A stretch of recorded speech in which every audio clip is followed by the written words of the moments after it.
नमस्कार दोस्तों, एक बार फिर से स्वागत है आपका अपने यूट्यूब चैनल फ्री स्टडी पर। आज की वीडियो में हम बात करने वाले हैं अपना एक और इम्पॉर्टेंट क्वेश्चन, जो कि हमारा क्वेश्चन जो है वो सीएनजी के ऊपर रहने वाला है। सीएनजी के ऊपर रहेगा और साथ ही हम जानेंगे कि सीएनजी में जो परिवर्तन आया है उसमें आने वाली चुनौतियाँ। देखो, आपको पता है कि कल आपका एग्ज़ाम है और वीडियो अभी 2 से 3 वीडियो और आएगी। एक तो सीएनजी के ऊपर आप देख रहे हो, इसके बाद एक और वीडियो आएगी आपकी इलेक्ट्रिक व्हीकल के ऊपर, और उसके बाद एक और वीडियो आएगी जिसका जो आंसर राइटिंग है, जो क्वेश्चन है वो मैं नेक्स्ट वीडियो में आपको बता दूंगी। तो इतनी वीडियो आपके लिए इनफ रहेगी। बाकी टाइम अभी उतना है नहीं कि मैं और वीडियो आप लोगों के लिए बना पाऊँ। जितनी हेल्प हुई मैंने उतनी हेल्प करी। तो आप भी कमेंट करके बताया करो, वीडियो को लाइक किया करो कि आपको वीडियो कैसी लग रही है। मैं देख रही हूँ कि हज़ारों बच्चे वीडियो देख रहे हैं, लेकिन ना कोई कमेंट करता है, ना ही कोई वीडियो को लाइक करता है। तो ऐसे में क्या है कि फिर वीडियो बनाने का कोई मतलब नहीं है, समझ रहे हो आप? अगर मुझे पता ही नहीं लग रहा कि आप लोग देख के समझ में आ रहा है कि नहीं आ रहा है, खाली देख रहे हो, समझ में आ रहा है, तो लिखने में क्या जा रहा है कि हाँ समझ में आया, या लाइक करने में क्या जा रहा है? कोई आपका टैक्स नहीं लगना, कोई आपके पैसे नहीं कटने बैंक अकाउंट से, फिर भी आप लोग लाइक करने में इतना सोचते हो। कोई नहीं, आपकी थिंकिंग है वो। चलो कोई नहीं, हम स्टार्ट करते हैं अपनी वीडियो को, जिसमें हम जानेंगे कि सीएनजी के जो उपयोग को बढ़ावा देने के लिए जो भारत सरकार ने, जो सरकार के द्वारा जो नीति है उस पर चर्चा करेंगे। मतलब बेसिकली सरकार के द्वारा नहीं, सीएनजी के उपयोग को बढ़ावा देने के लिए जो भी नीतियां लागू की गई हैं, जो भी नीतियां हैं या जो पहल है, वो हम जानेंगे, ठीक है। और साथ ही उसके बाद हम ये समझेंगे कि सीएनजी में कौन कौन सी चुनौतियां हैं जो अभी हमें देखने के लिए मिलती हैं। आपको पता है, जो बच्चे बाइक चलाते होंगे उन्हें मालूम होगा कि एक होता है पेट्रोल, एक होता है डीजल और एक होता है सीएनजी। तीनों में काफ़ी डिफरेंस है। अभी सीएनजी को हटा करके भी इलेक्ट्रॉनिक वाहन जो है, इलेक्ट्रिक वाहन आ रहे हैं, मतलब जो बैटरी वगैरह से चलती हैं, स्कूटी वगैरह, है ना। तो इसकी बात हम नेक्स्ट क्वेश्चन में करेंगे। फिलहाल सीएनजी, पेट्रोल और डीजल तीनों अलग अलग चीज़ें होती हैं, तो हम जानेंगे सीएनजी के बारे में। सीएनजी की फुल फॉर्म होती है कंप्रेस्ड नेचुरल गैस, ठीक है। तो सीएनजी को इसलिए लेके आया गया था क्योंकि सीएनजी से ना पॉल्यूशन वगैरह मतलब होता नहीं है, बहुत कम होता है। एक तरीके से समझो कि सीएनजी वगैरह बहुत ही किफ़ायती ईंधन होता है, और किफ़ायती ईंधन के रूप में सीएनजी को बढ़ावा दिया गया है। इसलिए भारत सरकार ने कई सारी नीतियां लागू की है। किस लिए? ताकि लोग सीएनजी का यूज़ करें, क्योंकि पेट्रोल से पॉल्यूशन ज़्यादा होता है, डीजल से पॉल्यूशन ज़्यादा होता है। तो पॉल्यूशन को कम करने के लिए, मतलब अपने इन्वायरमेंट को बचाने के लिए, इन्वायरमेंट को संरक्षण करने के लिए सीएनजी गैस, सीएनजी वाले व्हीकल का यूज़ करने के लिए ज़्यादा मतलब वो किया गया है, ठीक है, बढ़ावा दिया गया है सीएनजी के उपयोग को। तो सरकार ने कौन सी नीति लागू करी है जिसकी वजह से सीएनजी की व्हीकल को हमें यूज़ करना चाहिए? तो सरकार के द्वारा पहले तो सब्सिडी मिलती है।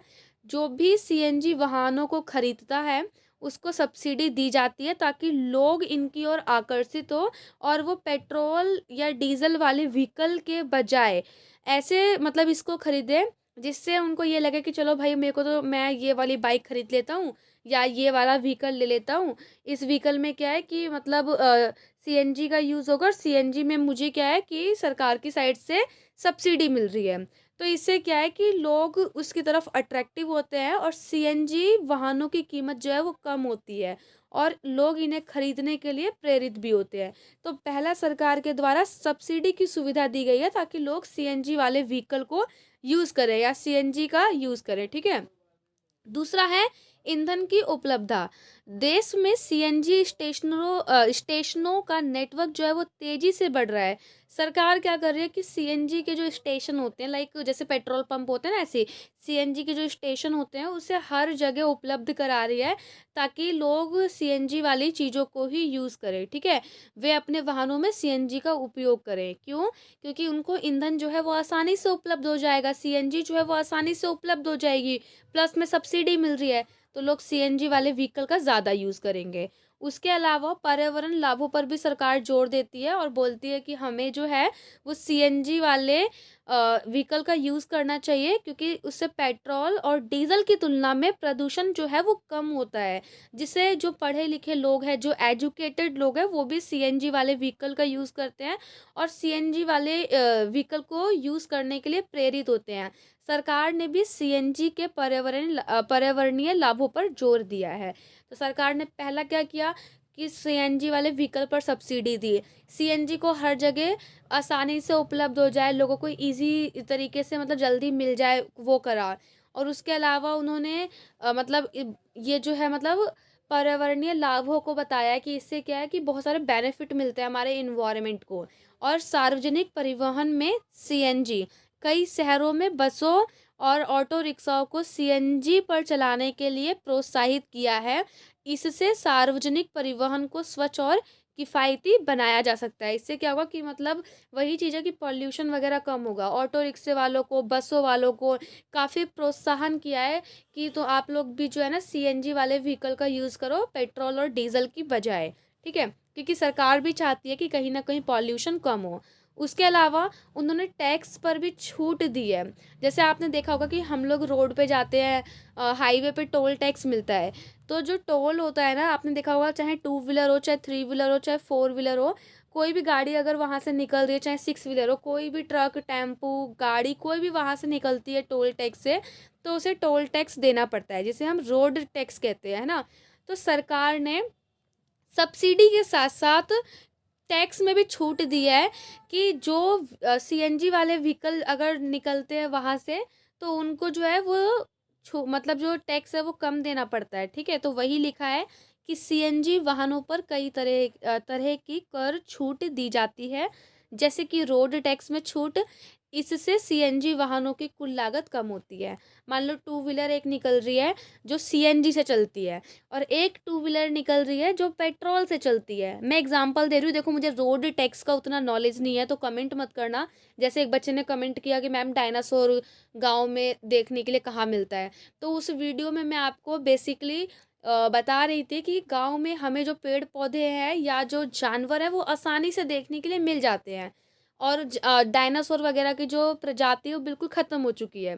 तो हो सकता है कि सेंटेंस मतलब वो एक सेंटेंस मेरा ख़त्म हुआ, दूसरा स्टार्ट हुआ, तो बच्चे ने ये समझ लिया कि डायनासोर के बारे में मैं ये कह रही हूँ कि डायनासोर हमें गांव में देखने के लिए मिल जाते हैं, ठीक है। तो अभी मैं कुछ एग्जांपल दूंगी सीएनजी और पेट्रोल का, तो ये मत सोचना आप लोग कि मतलब यही टैक्स लग रहा है, ठीक है। जस्ट एन एग्जांपल है, मुझे उतना नॉलेज नहीं है सीएनजी और पेट्रोल या टोल टैक्स के बारे में।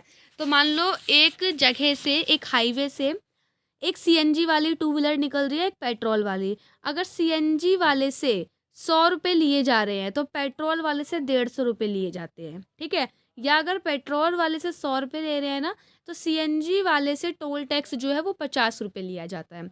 तो कहने का मतलब ये है कि टोल टैक्स या रोड के टैक्स में भी उनको छूट मिलती है, जिससे कि लोगों को ये लगता है कि भाई सीएनजी वाली अगर हम व्हीकल यूज़ करेंगे तो पहला तो पॉल्यूशन कम हो रहा है, साथ में सरकार अगर हम कहीं जा रहे हैं हाईवे वगैरह पे तो टैक्स भी नहीं देना पड़ रहा, मतलब कम देना पड़ रहा है पेट्रोल और डीजल के बजाय। और ऊपर से पेट्रोल और डीजल हमें जल्दी से मतलब अगर उपलब्ध नहीं हो पा रहे, तो सीएनजी जो है वो हर जगह हर 2 किलोमीटर में हमें उसके स्टेशन मतलब जैसे लाइक पेट्रोल पंप होता है वैसे सीएनजी पंप होता है, तो वो हमें आसानी से मिल जाता है। प्लस में सरकार सब्सिडी दे रही है, तो सरकार के द्वारा कुछ ये नीतियाँ और ये जो पहल है ये उठाई गई है या बढ़ाई गई है ताकि लोग सीएनजी वाले व्हीकल को यूज़ करें, जिससे पॉल्यूशन जो है वो कम हो, ठीक है। अगला है सीएनजी के उत्पादन को बढ़ावा देना। सरकार ने सीएनजी का जो उत्पादन होता है, जो प्रोडक्शन होता है, उस पे कई बढ़ावा दिया है ताकि लोग जो भी मतलब प्राइवेट कंपनी है जो सीएनजी का निर्माण करती हैं, जो प्रोडक्शन कर रही हैं, तो सीएनजी संयंत्रों की स्थापना को प्रोत्साहित करती है। संयंत्र को इंग्लिश में वो कहते हैं एक वर्ड होता है प्लांट कुछ होता है ना, प्लांट कहते हैं, हाँ। तो सीएनजी प्लांट वगैरह लगता है ना, तो प्लांट कहते हैं इंग्लिश में। तो सीएनजी प्लांट को बढ़ावा देती है कि हाँ सीएनजी प्लांट की स्थापना को प्रोत्साहित करती है सरकार, ठीक है, ताकि सीएनजी गैस का उत्पादन हो सके। अब देखो बेसिकली क्वेश्चन क्या पूछा था आपसे कि सरकार द्वारा जो नीतियां हैं या जो पहल है वो ये हमने देख लिया। अब आपसे पूछी गई है कि सीएनजी की क्या चुनौतियां हैं, ठीक है। लेकिन उससे पहले ना थोड़ा परिणाम पढ़ लो, ताकि अगर इन केस आपसे परिणाम पूछ ले कि सीएनजी के लिए जो सरकार ने या जो सरकार के द्वारा जो नीतियां चलाई गई हैं उसके क्या परिणाम निकले हैं, नहीं भी पूछे तो भी लिख देना ताकि आंसर राइटिंग बड़ी हो जाए। तो पहला लिखना कि इससे सीएनजी के वाहनों की संख्या जो है, जनसंख्या नहीं, संख्या ओनली, जो सीएनजी के जो व्हीकल है उसकी संख्या में वृद्धि हुई है। सेकंड, वायु प्रदूषण में कमी आई है। उसके बाद ईंधन की लागत में कमी आई है और सार्वजनिक परिवहन को स्वच्छ और किफ़ायती बनाया गया है। ठीक है। अब आपसे पूछा है चुनौतियाँ, तो 4 चुनौतियाँ हैं। पहला है कि जो सीएनजी वाले जो व्हीकल हैं उसकी जो रेंज होती है ना वो सीमित होती है। तो सीएनजी वाहनों की जो रेंज है वो इलेक्ट्रॉनिक वाहनों की तुलना में कम होती है। इंफ्रास्ट्रक्चर, यानी कई-कई जगह पर हमें सीएनजी उपलब्ध नहीं हो पाता, तो आपको इंफ्रास्ट्रक्चर में यही लिखना है कि सीएनजी स्टेशन कई-कई इलाकों में उपलब्ध आज भी नहीं हैं। कीमत में उतार-चढ़ाव रहता है सीएनजी में। सीएनजी में क्या, वो तो फिर पेट्रोल में भी होता है, लेकिन पॉइंट है तो पॉइंट तो चाहिए लिखने के लिए, तो पेट्रोल में भी लिख सकते हो। खैर पेट्रोल का पूछेगा नहीं आपसे, सीएनजी का ही पूछेगा।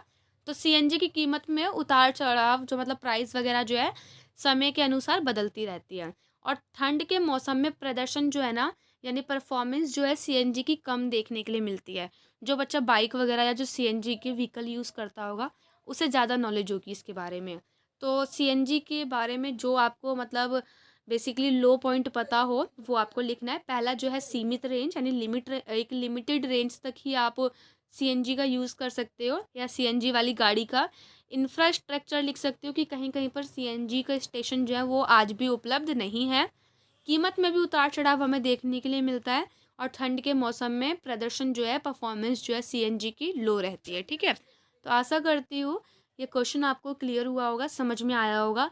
अगला जो क्वेश्चन रहेगा वो हमारा रहेगा, इलेक्ट्रिक वाहन शहरी गतिशीलता का भविष्य है कैसे।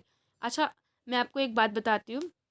ये जो क्वेश्चन दोनों है ना PYQ में आया था आपका प्रीवियस ईयर क्वेश्चन में, और दोनों क्वेश्चन साथ में था। क्वेश्चन ऐसा था कि इसके बाद ही यहीं से ही स्टार्ट हो गया था आपका, मतलब जैसे ये क्वेश्चन ये पूछा था कि सीएनजी के उपयोग को बढ़ावा देने के लिए लागू की गई प्रमुख पहलों और नीतियों पर चर्चा करें, सीएनजी में परिवर्तन में आने वाली चुनौतियों का विश्लेषण करें। और उसके बाद ही लिखा था कि ऐसे करके कोमा में कि इलेक्ट्रॉनिक वाहन शहरी गतिशीलता का भविष्य कैसे, इस पर अपनी राय दे। ठीक है। लेकिन मैंने क्वेश्चन अलग कर दिया। अगर एक ही में एक साथ समझाती ना तो समझ में नहीं आता, क्योंकि बेसिकली दो अलग क्वेश्चन है। सीएनजी का अलग क्वेश्चन है और ये इलेक्ट्रॉनिक वाहन है, इलेक्ट्रॉनिक व्हीकल है, उसके ऊपर है। ठीक है, ईवी के ऊपर है। तो दोनों साथ में समझाती तो समझ में कम आता है, इसलिए दोनों की वीडियो अलग रहेगी। और अगली वीडियो में हमें जानेंगे कि इलेक्ट्रॉनिक जो व्हीकल है वो कैसे शहरी गतिशीलता का भविष्य है, या उससे हमें क्या क्या लाभ होते हैं, अपनी राय देनी है। तो वीडियो अगर आपको चाहिए तो कमेंट करना, तभी वीडियो मिलेगी, अदरवाइज़ कोई वीडियो इसके बाद नहीं आएगी। मिलते हैं नेक्स्ट वीडियो में, तब तक के लिए जय हिंद, जय भारत।